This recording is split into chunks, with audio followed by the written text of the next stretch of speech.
सहाफ़ी और political worker में क्या फ़र्क होता है? आपकी रिपोर्टिंग को जब भी हम देखते हैं, जब भी आप एनालिसिस करते हैं, लगता है कि आप पीटीआई के बहुत बड़े सपोर्टर हैं। मैं बिल्कुल इमरान खान साहब का सपोर्टर हूँ। जो मेरा एनालिसिस है मैं उसमें उनको सपोर्ट करता हूँ।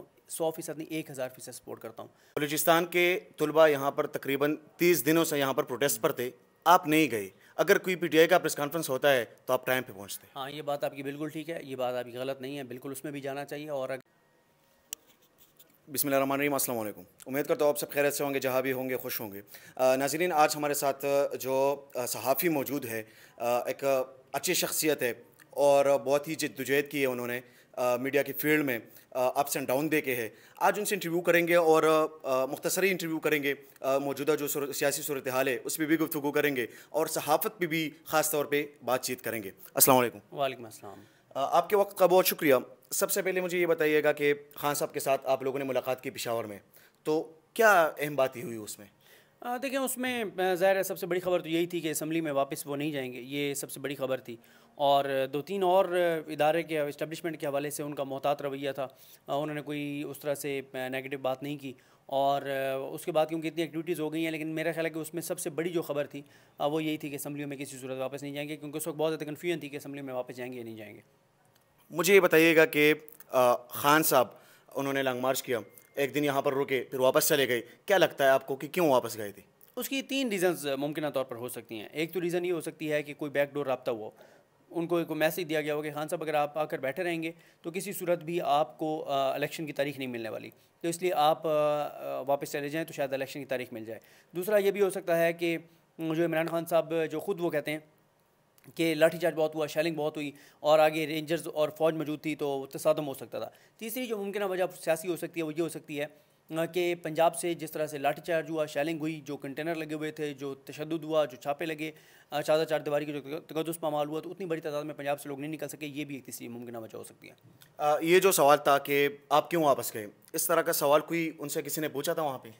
बिल्कुल पूछा था। सबसे अहम सवाल ये था कि क्यों वापस गए थे, कोई डील हुई है, कोई रब्ता हुआ है, कोई मामला तय हुए हैं, तो इस पर वो कहते हैं कि मेरे किसी से कोई मामला तय नहीं हुए। मुझे ये बताइएगा कि आपकी जद्दोजहद से मैं भी वाकिफ़ हूँ। मुझे पता भी है कि आपने कितने अप्स एंड डाउन्स देखे हैं मीडिया की इंडस्ट्री में। आपको लगता है कि कोई जो यंग सहाफ़ी है आजकल मीडिया में, को उनको कोई मुश्किलात का सामना है आजकल के सहाफ़त में? बहुत ज़्यादा मुश्किलात का सामना है, यानी मुश्किलात उस तरह से मैं नहीं कह रहा। मुश्किल ये है कि आपको अपनी जगह बनाने में बहुत मुश्किल है, क्योंकि लोग जो हैं बड़े बड़े नाम इस्टेब्लिश्ड हैं, कंपटीशन बहुत ज़्यादा बढ़ गया इस हवाले से है। और फिर मैंने जो देखा है वो ये है कि हमारे जितने भी नए लोग आ रहे हैं उनमें से गिने चुने उंगलियों पे गिने जा सकते हैं 5 7 8 जो आपको मेहनत करते हुए नजर आएंगे। बाकी तो सब चाहते हैं कि वो स्टूडियो में बैठ जाएँ आराम से, पेंट कोट पहन कर बैठ कर बाकियों की यूट्यूब वीडियो सुन के मिसाला लगा के बता दें, घरों में बैठ के टिकट्स देख के वीडियोज़ कर दें, फील्ड में ना निकलना पड़े, ग्राउंड पर ना जाना पड़े, अदालतों में ना जाना पड़े, पार्लियामेंट ना जाना पड़े, कवरेज ना करनी पड़े, धक्के ना खाने पड़े, मुश्किल से ना गुजरना पड़े। तो ये बहुत ज़्यादा है और इस वजह से आपको नए नाम उस तरह से इस्टेब्लिश होते हुए नज़र नहीं आते। सदीक जान साहब, सहाफ़ी और पॉलिटिकल वर्कर में क्या फ़र्क होता है? देखें, सहाफ़ी ज़ाहिर है उसने जो रिपोर्टिंग करनी होती है वो फैक्ट्स के ऊपर करनी होती है और एनालिसिस उसका ज़ाहिर है बाइस्ड होता है, उसने एक चीज़ को गलत कहना है, को ठीक कहना है। और पॉलिटिकल वर्कर तो ज़ाहिर है उसने तो ये है कि अपनी वो तो अनाउंस्ड एक पॉलिटिकल लीडर को अपना लीडर मानता है और फिर वो क्या करता है कि वो उसकी हर गलत चीज़ को भी डिफेंड करता है, उसकी ठीक चीज़ को भी उसकी तारीफ़ करता है। और वो तो फिर ज़ाहिर है वो तो एक उसमें डेजिग्नेशन उसके पास होता है, वो ओहदा लेना चाहता है, वो आगे जाना चाहता है उस पॉलिटिकल पार्टी में। सदीक जान साहब, आपकी रिपोर्टिंग को जब भी हम देखते हैं, जब भी आप एनालिसिस करते हैं, लगता है कि आप पीटीआई के बहुत बड़े सपोर्टर हैं। मैं बिल्कुल इमरान खान साहब का सपोर्टर हूँ। जो मेरा एनालिसिस है मैं उसमें उनको सपोर्ट करता हूँ। 100% नहीं, 1000% सपोर्ट करता हूँ। और मैं ये कहता हूँ कि आप बहुत सारे बड़े बड़े नाम जो ख़ुद को गैर जानिबदार सहाफ़ी कहते हैं, जो कहते हैं कि बहुत बड़ा नाम है, लेकिन हकीकत में वो क्या कर रहे हैं? आपने वो क्लिप देखा होगा ना कि इमरान खान साहब ने जब 12,000 दिया तो उन्होंने कहा कि लुट गए, मर गए, गरीब बर्बाद हो गए। और अब जब 60 रुपये पेट्रोल बढ़ गया और 30 रुपये और बढ़ रहा है और 2,000 दिए तो वो कह रहे हैं क्या कमाल है, उनकी आंखों में आंसू थे।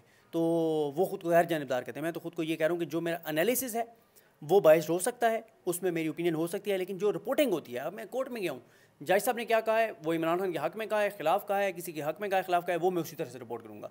रिपोर्टिंग जो है वो ज़ाहिर है आपने फैक्ट्स के ऊपर करनी होती है, एनालिसिस आपका बाइस्ड होता है।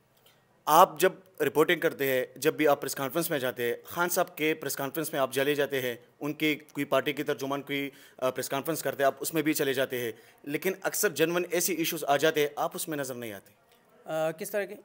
बलूचिस्तान के तुलबा यहाँ पर तकरीबन 30 दिनों से यहाँ पर प्रोटेस्ट पर थे, आप नहीं गए। अगर कोई पीटीआई का प्रेस कॉन्फ्रेंस होता है तो आप टाइम पे पहुँचते। हाँ, ये बात आपकी बिल्कुल ठीक है, ये बात आपकी गलत नहीं है, बिल्कुल उसमें भी जाना चाहिए। और अगर आप पिछले दिनों में जब ये प्रोटेस्ट हो रहा था तो मैंने कुछ ट्वीट्स भी उनके रीट्वीट किए, ट्वीट्स भी किए, और बल्कि मेरी बलूचिस्तान के तलबा से एक मुलाकात भी हुई जो नमन यूनिवर्सिटी के स्टूडेंट्स हैं, और इंशाल्लाह उनके साथ मेरी मुलाकात तय भी है। ये बात आपकी दुरुस्त है, वहाँ पर भी मैं जाना चाहिए और वहाँ से रिपोर्टिंग करनी चाहिए, इसमें आप गलत बात नहीं कह रहे। मुझे ये बताइएगा कि हामिद मीर साहब और साबिर शाकिर साहब, कल उनका एक इंटरव्यू आया था बीबीसी पे। हामिद मीर साहब का कहना था कि जो एयरवाई है वो पीटीआई की तर्जुमान बनी हुई है। तो आपको लगता है कि इन दोनों में कोई फ़र्क है, जियो और एयरवाई में? देखिए, मैं आपको बताऊं कि बदकिस्मती से टीवी चैनल्स हों, जर्नलिज्म हो, सब एक वाज़े तौर पे तकसीम हो गई है। कुछ इधर खड़े हैं लाइन के, कुछ इधर खड़े हैं। आप जो जिनको गैर जानिबदार सहाफ़ी कहा जाता है ना, आप मुझे 5 नाम गिन के अभी बता दें कि यार ये 5 नाम गैर जानिबदार हैं, जो बिल्कुल जहाँ पे इमरान खान गलत होता है उसको गलत कहते हैं, या नून लीग गलत है वहाँ पे उनको कहती है, ठीक है, कहते हैं। तो आपको बड़ी मुश्किल से 5 नाम आप काफ़ी देर ढूंढ के और आप 5 नाम बताएंगे, वरना सब ने चैनल्स कैसी तरह से हो गए, लाइन ले लिया या इधर या उधर। तो ये नहीं होना चाहिए था, लेकिन ये हो गया पाकिस्तान में। हामिद मीर गैर जानिबदार नहीं है? मैं हामिद मीर साहब का आप अगर दोबारा किसी वक्त इंटरव्यू रखें, अभी तो क्योंकि मुझे नहीं पता था इस मौजू पे आपने बात करनी है, मैं आपको अगर 50 उनकी झूठी खबरें ना गिनवा सकूं तो फिर आप जो मुझसे शर्त लगाएंगे वो आपको पूरी करनी होगी। इस पर आप मुझसे इंटरव्यू करेंगे? मैं आपको कह रहा हूँ कि वो कोई, पहले तो मैं उनको वो कर चुका हूँ ना, कि कोई एक हो ना, वैसे मैं इतनी मेहनत भी करूँ, ठीक है, आजकल वैसे इतने फंसे हुए हैं, सुबह से शाम तक नींद का टाइम नहीं मिलता, तो मैं उनके ऊपर टाइम ज़ाया करूँ। लेकिन मैं ये जो बड़े बड़े नाम कहते हैं ना, हमें कहते हैं हुकूमती यूट्यूबर, हमें कहा करते थे और हमें कहते थे हमने पैसे लिए पीटीआई से, और इनको वो गैर जानिबदार कहते थे। मैं उनको चैलेंज कर रहा हूँ, मैं 50 खबरें झूठी हामिद मीर साहब की दिखा सकता हूँ। उनके आपने पहले 5 कॉलम पढ़े मुशर्रफ के मार्शल लॉ के बाद? पढ़े थे। उसमें उन्होंने क्या लिखा था कि नवाज शरीफ गद्दार है, नवाज शरीफ ने कश्मीर के जो मुजाहिदीन थे, जो ज़ख्मी थे, जो यहाँ जेर इलाज थे, उनको घसीट के गिरफ़्तार करवाया। नवाज शरीफ फ़ौज में बगावत कराना चाहते हैं, फ़ौज के लिए दुआ करें वो तकसीम ना हो, फ़ौज में बगावत ना हो। मार्शल लॉ ठीक लगा है, जैसे तैसे भी अब इस मार्शल लॉ को आगे बढ़ना चाहिए, बेरहम एहतसाब होना चाहिए, इलेक्शन नहीं होना चाहिए। 75 चीज़ें उन्हीं 5 कालमों से आपको मिल जाएंगी।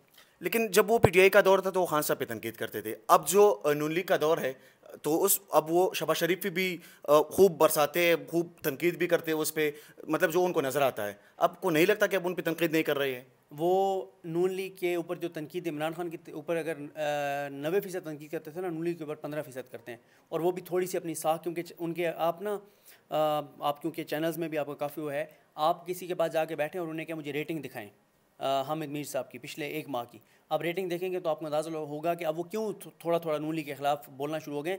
बिल्कुल रेटिंग गिर गई, साख मुतासर हो गई, तबाही और बर्बादी हो गई, नज़र आ रहा है लोगों को। तो इसलिए वो फिर अब मुझे ये बताइएगा कि पेशावर में एक प्रेस कॉन्फ्रेंस हो रहा था, बल्कि मीडिया के लोगों को खान साहब ने बुलाया था। मीडिया के लोग उसमें गए और एक सहाफ़ी आरिफ यूसुफज़ई, मेरे ख्याल से उनका नाम है, उन्होंने खूब तनकीद की खान साहब पे, और ऐसी बातें की जो मैं समझता हूँ कि इस तरह बातें भी नहीं करनी चाहिए थी। उन्होंने वो बातें की, बल्कि उनको सबसे ज़्यादा गुस्सा जो था वो यूट्यूबर्स पर था। आप क्या समझते हैं, क्या वजह है यूट्यूबर्स पर इतने गुस्से का? अच्छा, मैं ये समझता हूँ रिपोर्टर्स को यूट्यूबर पर गुस्सा नहीं करना चाहिए, बिल्कुल नहीं करना चाहिए, क्योंकि अल्टीमेटली रिपोर्टर्स ने भी यूट्यूब पर आना है और आना भी चाहिए। मैं हमेशा कहता हूँ कि अगर यूट्यूब सबसे अच्छे को चला सकते हैं तो रिपोर्टर चला सकते हैं जो फील्ड में होते हैं, जो ग्राउंड के ऊपर होते हैं। तो ये अच्छा, फिर हाँ, बदकिस्मती से ये हो गया है, आप जब थोड़ा सा आप लोगों को मिलें तो आपको जो आप मज़हर अब्बास साहब से पूछें, या जिनको जो वाकई गैर जानिबदार हैं, जिनमें से एक मज़हर अब्बास साहब है, मैं उनको मानता हूँ गैर जानिबदार हैं, उनसे पूछें तो वो आपको बताएंगे कि बदकिस्मती ये हो गई है कि पीटीआई की बीट उस रिपोर्टर को दी जाएगी जो प्रो पीटीआई होगा, पीएमएलएन की बीट उस रिपोर्टर को दी जाएगी जो प्रो पीएमएलएन होगा।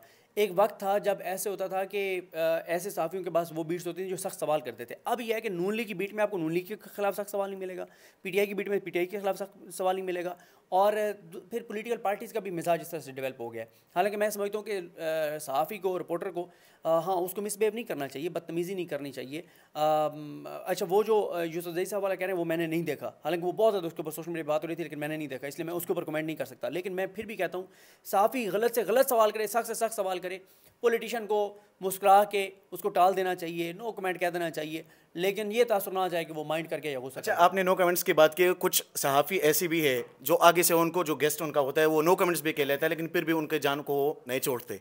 तो इस तरह के सहाफ़ी में क्या ख्याल है? नहीं, वो नहीं करना चाहिए। अच्छा, कुछ लोगों का अपना मिजाज है, उनका अपना एक स्टाइल है, उनका अपना एक पॉइंट ऑफ व्यू है, मैं उनके भी ख़िलाफ़ नहीं हूँ, लेकिन मेरा ख्याल है कि आपको डिसेंट तरीके से सवाल करना चाहिए, आपका सवाल करना हक़ है, और उसका भी तो राइट है ना, कोई जवाब दे या ना दे। बहुत शुक्रिया सर, वेलकम। नाज़रीन, आपने देख लिया सिद्दीक जान साहब की सहाफ़त के हवाले से भी बात ही की और जो करंट अफेयर्स है उस पर भी बातें आपने सुनी। इंशाल्लाह एक नई इंटरव्यू में एक नए मेहमान के साथ आपकी दोबारा मुलाकात करवाएंगे।